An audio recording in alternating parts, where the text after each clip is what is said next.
जय हिंद साथियों, नमस्कार। होली होली का जब नाम आता है तो सभी हिंदुस्तानी के जुबान पे, दिल में एक जो कि उत्साह बैठ जाता है। हालांकि वर्तमान में जो कि होली खूब धूमधाम से मनाया जा रहा है और ख़ास करके नेपाल और भारत के लोग खूब धूमधाम से होली का पर्व मनाते हैं। और जो है कि बुराई पर अच्छाई का प्रतीक भी होली है और इसीलिए जो कि पूरे हिंदुस्तान के लोग और नेपाल में खास करके खूब धूमधाम से मनाया जाता है। हालांकि एक कहानी भी है, उसको भी मैं बताने का प्रयास करूंगा। हिरण्यकश्यप का पुत्र प्रहलाद जो कि भगवान विष्णु जी का मतलब खूब भक्त थे और खूब जो कि लीन रहते थे भक्ति में।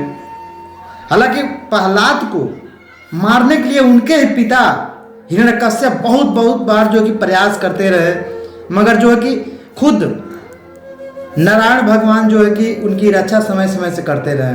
उनको पानी में फेंका गया था, समुद्र में, और भी कई प्रकार से राक्षसों द्वारा भी उनको ऊपर जो है कि हमला कराया गया था। समय एक बार जब आता है जब उनके बहन होलिका, जिसे भगवान शिव के द्वारा जो है कि वरदान मिला था, एक चादर मिला था जिसे ओढ़कर वो आग में नहीं जल सकती थी, मगर प्रहलाद जो ठहरे नारायण भगवान के सच्चे भक्त, जो भक्ति में लीन हमेशा रहते थे भगवान के, और उनकी भक्ति सफल रही उस दिन जब होलिका जो है कि चादर ओढ़कर और जो है कि अग्नि में प्रहलाद जी को लेकर बैठी। उसी दिन जो है कि होलिका जो है कि जल गई, क्योंकि वह जो कि बुराई का प्रतीक थी, और जो कि प्रहलाद जी बच गए क्योंकि वह अच्छाई का प्रतीक थी। इसी तरह हमारे जो कि पूरे नेपाल में और भारत में होलिका का जो कि काफ़ी महत्वपूर्ण जो कि दर्जा दिया गया, और समय समय से होली का पर्व जब आता है तो धूमधाम से मनाया जाता है। और इसीलिए जो है कि बुराई का प्रतीक होली को कहा गया है, जिसपे अच्छाई का विजय हुआ है। हालांकि हम एक और एग्जाम्पल देने का प्रयास करेंगे आपको। हालांकि होली आता है तो सभी लोग धूमधाम से होली मनाते हैं, मगर इसमें एक और आप लोगों को पॉइंट छिपा है, शायद आप लोग भूल गए हैं।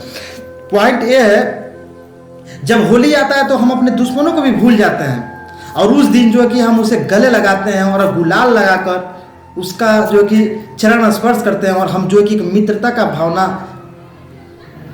व्यतीत करते हैं। तो होली हमें बहुत कुछ सिखाता है कि आपसी मतभेद, दुश्मनी भूलकर हम एक दूसरे से संगठित होकर और भाईचारा का प्रतीक होकर हमें अपने काम करना चाहिए। होली से हमें बहुत कुछ सीखने की मिलती है। तो नारायणी नदी पार रेता क्षेत्र के लोगों से निवेदन है, विनम्र निवेदन है कि आप लोग भी जो दुश्मनी आपसी है उसे भूलकर, और इस होली से हमें एक सीखने की जरूरत है। अपने नारायणी नदी पार रेता क्षेत्र जहाँ पर 50 साल लोग निवास करते हैं, अगर 10,000 लोग भी अगर आगे आ जाए तो हमें लगता है हम लोग को जो कि अस्थाई संपर्क मार्ग मिल सकता है, अस्थाई पक्का पुल मिल सकता है, जिससे 50,000 लोगों का जीवन हमेशा के लिए सुख शांति से कटेगा।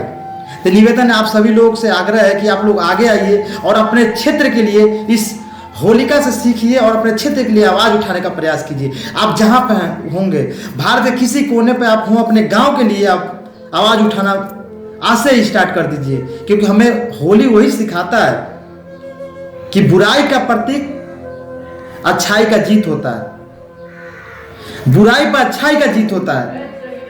हमें यही सीख मिलती है इस होली से। तो निवेदन है आप सभी लोग आगे आइए और अपने अपने क्षेत्र के लिए आवाज़ उठाना जो कि आवाज़ उठाना स्टार्ट कर दीजिए, बस निवेदन। हालांकि मेरे बातों में कुछ रुकावट आ सकती है, इस समय होली है तो बुरा ना मानिए, आप होली है, और हमें भी क्षमा कर दीजिएगा कुछ त्रुटियां अगर मेरे मुख से निकली होगी तो।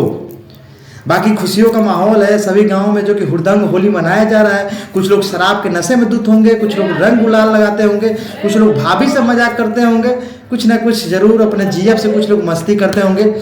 और निवेदन है आप लोग शांति बनाकर ही होली खेलिएगा।